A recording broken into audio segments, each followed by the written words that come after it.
that which is coming. Number 56. In the name of God, the Lord of mercy, the giver of mercy, when that which is coming arrives, no one will be able to deny that it has come, bringing low and raising high, when the earth is shaken violently, and the mountains are ground to powder, and turned to scattered dust.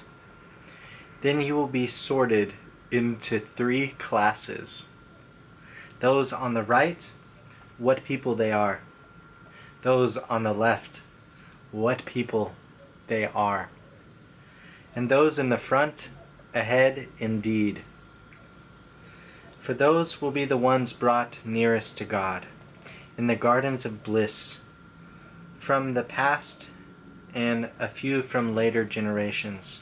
On couches of well-woven cloth, they will sit facing each other. Everlasting youths will go around among them with glasses, flagons, and cups of pure drink that causes no headache or intoxication.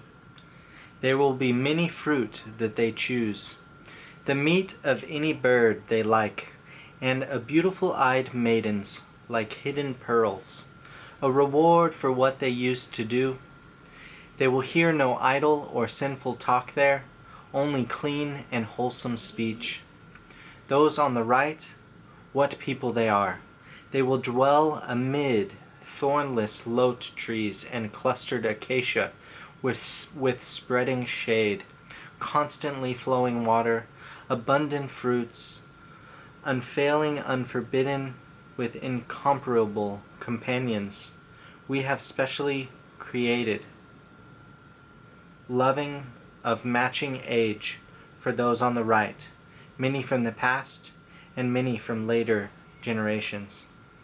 But those on the left, what people they are. They will dwell amid scorching wind and scalding water, in the shadow of black smoke, neither cool nor refreshing. Before they overindulged in luxury and persisted in great sin, always saying, "What? When we are dead, we have become dust and bones. Shall we be raised up? And our earliest forefathers too?"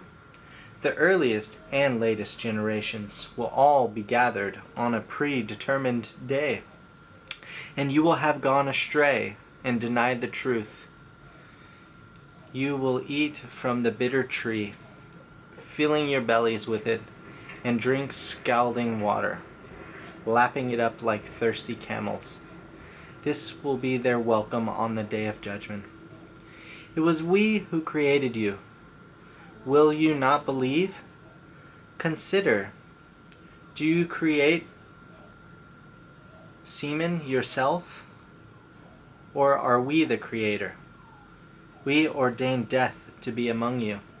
Nothing could stop us if we intended to change you and recreate you in a way unknown to you.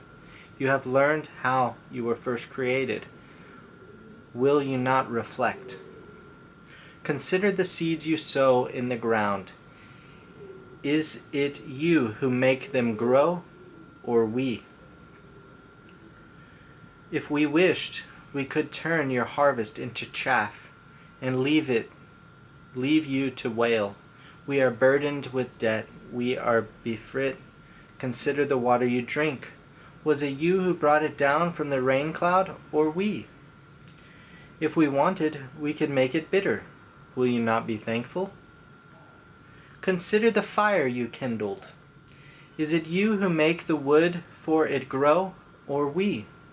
We made it as a reminder, and useful to those who kindle it. So glorify the name of your Lord, the Supreme. I swear by the positions of the stars, a mighty oath, if you only knew. He will have rest, ease, if you only knew that this is truly a noble Quran in a protected record that only the purified can touch. sent down from the Lord of all the worlds. How can you scorn this statement? And how in return for the livelihood you are given, can you deny it? When the soul of a dying man comes up to his throat, when you gaze on, we are nearer to him than you, though you do not see us.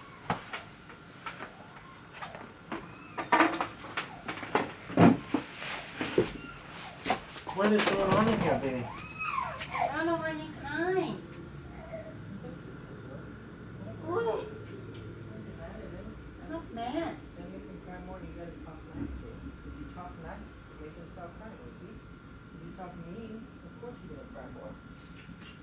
I'm trying to fix him. Just talk calmly and just be Can like, you sit down with him, please? I'm almost finished making this video, baby. Just give me 1 second.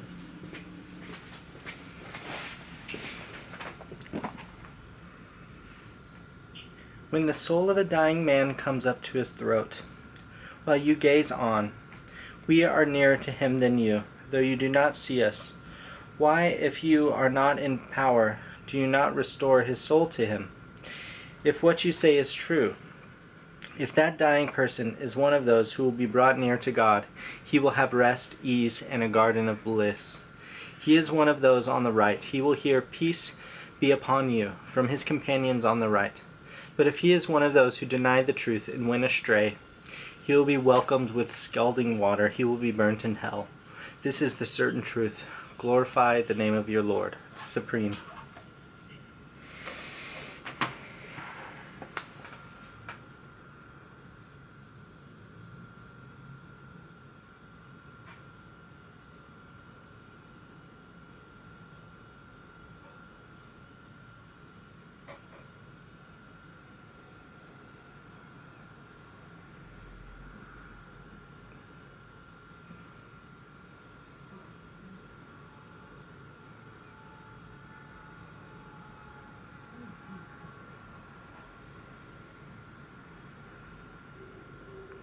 The parable of the 10 young women. At the time the kingdom of heaven will be like this. Once there were 10 young women who took their oil lamps and went out to meet the bridegroom. 5 of them were foolish, and the other 5 were wise. While the wise ones took containers full of oil for their lamps, the bridegroom was late in coming, so the women began to nod and fall asleep. It was already midnight when the cry rang out, "Here is the bridegroom! Come and meet him." The 10 women woke up and trimmed their lamps. When the foolish ones said to the wise ones, "Let us have some of your oil, because our lamps are going out." "No, indeed," the wise ones answered, "there's not enough for you and us. Go to the shop and buy some for yourselves." So the foolish women went off to buy some oil, and while they were gone, the bridegroom arrived. The 5 whom were ready went in with him to the wedding feast, and the door was closed. Later, the other women arrived. "Sir, let us in." They cried out, "Certainly not. I don't know you," the bridegroom answered.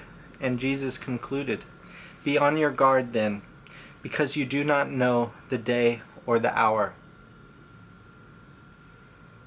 The final judgment. When the Son of Man comes as King, and all the angels with him, he will sit on his royal throne, and the people of the nations will be gathered before him.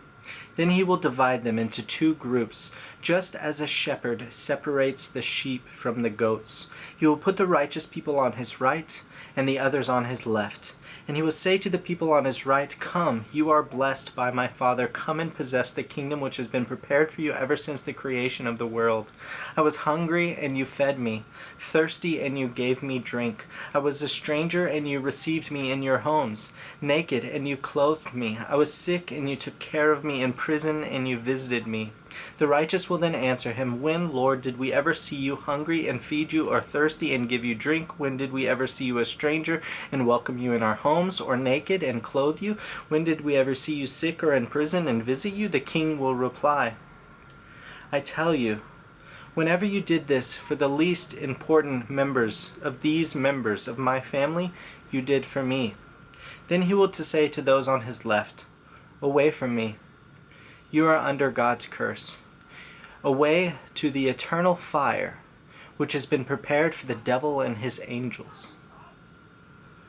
I was hungry, but you would not feed me. Thirsty, but you would not give me a drink. I was a stranger, but you would not welcome me in your homes. Naked, but you would not clothe me. I was sick and in prison, but you would not take care of me. Then they will answer him, When, Lord, did we ever see you hungry or thirsty or stranger or naked or sick or in prison and would not help you? The king will reply, I tell you, whenever you refuse to help one of these least important ones, you refuse to help me. These then will be sent off to eternal punishment, but the righteous will go to eternal life.